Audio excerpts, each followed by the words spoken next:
Olá, eu sou Suzana Barelli, hoje é domingo e eu trago aqui para vocês um resumo do que foi notícia no mundo do vinho nessa semana que passou.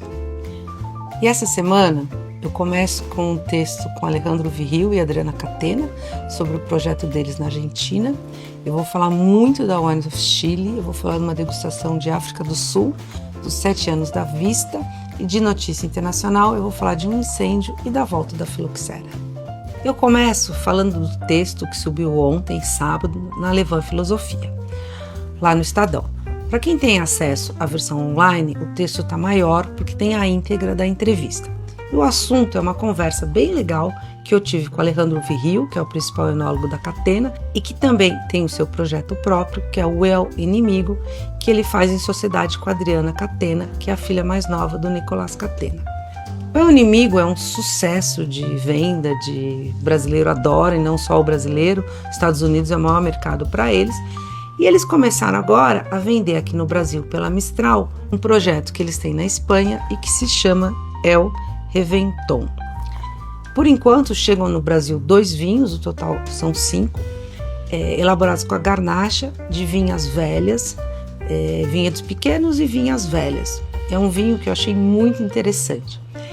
E a conversa é um pouco para onde vai o inimigo. E eles garantem que vai parar aí, vai ter essa operação na Argentina, que é grande, cresce, inclusive eles acabaram de lançar uma nova linha que chama Las Bravas, das mulheres mais empoderadas e até às vezes um pouco mais bravas, que é um projeto com macerações mais longas, muito interessantes, e esse projeto pequenininho na Espanha.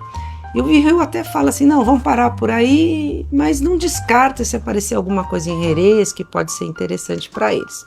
Mas a ideia é ficar Argentina e Espanha, e eu conto isso no texto do Paladar.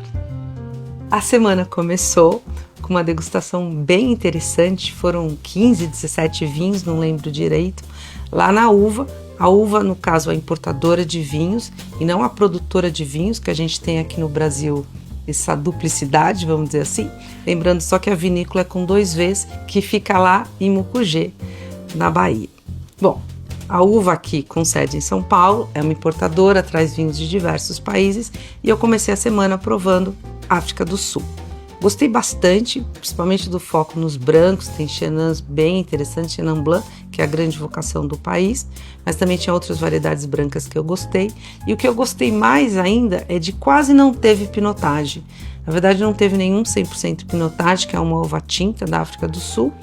E o único que teve, assim, tinha um espumante com uma pequena porcentagem de pinotagem e era um espumante com um corpo maior, que talvez seja por causa dessa uva.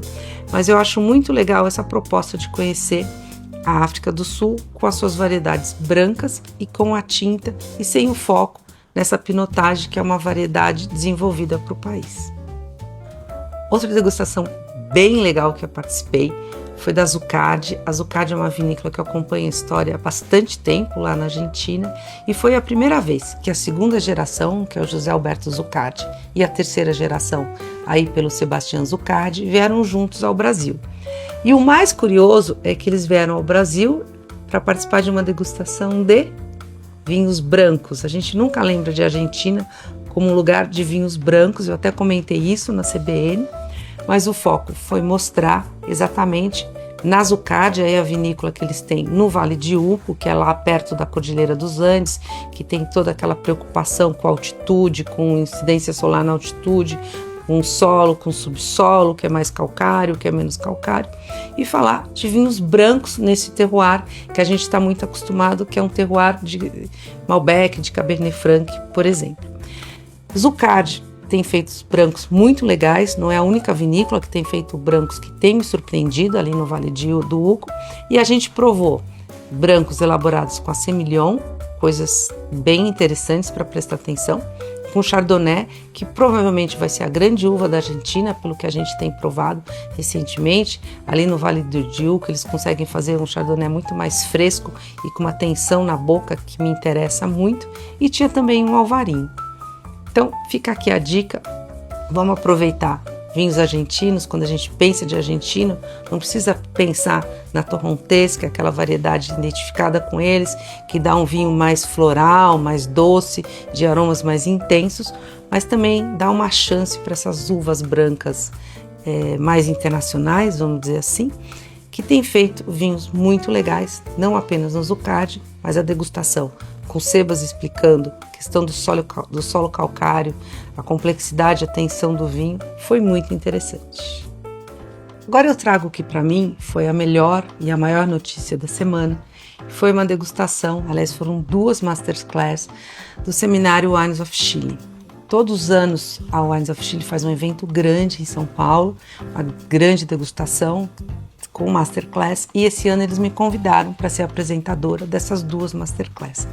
E eu já comecei a ficar emocionada e nervosa quando veio meu crachazinho aqui, ó, que tá escrito Speaker Masterclass. Eu nunca fui denominada assim, eu achei super, achei o máximo, diferente. Mas vamos lá. Primeira masterclass era sobre o legado do Chile, o que me fez ficar esses últimos 15 dias quebrando a cabeça, pensando o que eu lembro do Chile, como era o Chile antes, como o que o Chile pode levar para frente. Peguei um monte de dado, liguei para vários enólogos e aí o resultado de tudo isso foi uma apresentação de um pouco do legado do Chile, mostrando a geografia, a questão da cordilheira de um lado, Pacífico do outro, as suas influências todas, né? A questão da cordilheira, como molda um estilo de vinho mais ao sul, mais ao norte, conforme a altura da cordilheira da costa, isso na geografia e muito na história, mostrando o Chile como um país que primeiro tem uma variedade emblemática que é Carmener, e os últimos Carmeners que eu tenho provado tem me surpreendido pela qualidade. Se vocês recuperarem vídeos atrás, vocês vão lembrar que eu sempre fui muito crítica da Carmener, mas você está percebendo, 20 anos de história, como é que o jeito de lidar com essa uva, de cultivar, de vinificar, está mudando e tem dado resultado em vinhos muito interessantes. Mas não foi só a Carmener. A Masterclass tinha 16 vinhos para contar esse legado do Chile. E aí eu contei de história, de abertura depois do governo Pinochet, dos investimentos que vieram, da alta tecnologia, da sustentabilidade. Em suma, muita informação de Chile, que eu gostei bastante de pesquisar e gostei de apresentar para as pessoas que estavam presentes na Masterclass. E aí 16 vinhos, cada um, eu fiz uma pergunta para cada um dos enólogos e a partir dessa pergunta eles explicavam os seus vinhos. A segunda Masterclass foi um tema que eu gosto mais ainda, que são os vinhos da costa do Pacífico. Eu gosto muito desse frescor da costa e quando você vai preparar uma Masterclass, no caso tinham 10 vinhos para apresentar. Isso te obriga a estudar mais a região, então é entender um pouco mais dessa influência da corrente de Humboldt, para entender um pouco mais da Camanchaca, que é aquela névoa que encobre os vinhedos da costa no começo da manhã e que dá uma amplitude térmica que é muito interessante para os vinhos. Então assim, e aí nessa segunda Masterclass a gente tinha brancos, tinha Sauvignon Blanc, aliás tinha um Sauvignon Blanc bem interessante, tinha Chardonnay e tinha também tintos Pinot Noir e não apenas, tinha até um Carmener com uvas da costa. Para mim foi um evento importante, eu espero que as pessoas tenham curtido e para mim foi uma forma de aprender mais sobre o Chile, que é um país de vocação exportadora e que hoje tem o Brasil como seu principal mercado, tanto em volume quanto em valor. E depois da Masterclass do Chile, eu fui para o evento que era um jantar de 7 anos do Vista. O Vista é um restaurante bem legal que fica ali em frente ao Parque do Ibirapuera e que ele tem um dos sócios, que é o Felipe, que ele gosta bastante de vinho, ele tem uma preocupação inclusive com vinhos brasileiros. E aí, os 7 anos foi um menu de 5 pratos, elaborados cada vez com um chefe convidado. Então, por exemplo, o prato que eu mais gostei foi o pescado confitado com tofi de porco e caviar. Foi preparado pelo Jefferson Rueda. Mas teve, por exemplo, a sobremesa, que também estava o máximo, que era a compota de maracujá, com pequi e suspiro de jatobá, da Mara Salles. Foi esse menu e para lançar ou para comemorar os 7 anos, teve um vinho que o Felipe elaborou junto com o Giovanni. O Giovanni é um enólogo de uma vinícola lá do sul que chama Arte Viva. Eles fizeram esse vinho juntos, é um tinto e que vai ser comercializado lá no próprio restaurante. E eu trago duas notícias internacionais. Na primeira, na sexta-feira, na madrugada de quinta para sexta, teve um incêndio muito grande no Languedoc. Ainda não tenho muitas informações sobre isso, mas só registrar que destruiu vários vinhedos da região. Então vamos acompanhar. Languedoc é uma região importante para os vinhos franceses. A segunda notícia internacional está no site da Decanter, que é a notícia que as Ilhas Canárias estão tendo filoxera. Para lembrar, a filoxera é um inseto bem pequenininho, que no século XIX dizimou os vinhedos europeus, começou na França, depois foi para a Espanha, causou um estrago danado. E hoje em dia, para evitar esse ataque desse pequeno insetozinho, a gente planta as vinhas e importa enxertos americanos que são resistentes a esse pequeno inseto. Mas saber que ela está aí ativa e atacando o vinhedo dá um susto em todo mundo que elabora vinho. Então é isso. Espero que vocês tenham gostado dessas notícias. Aguardo críticas, comentários, indagações e espero vocês na semana que vem.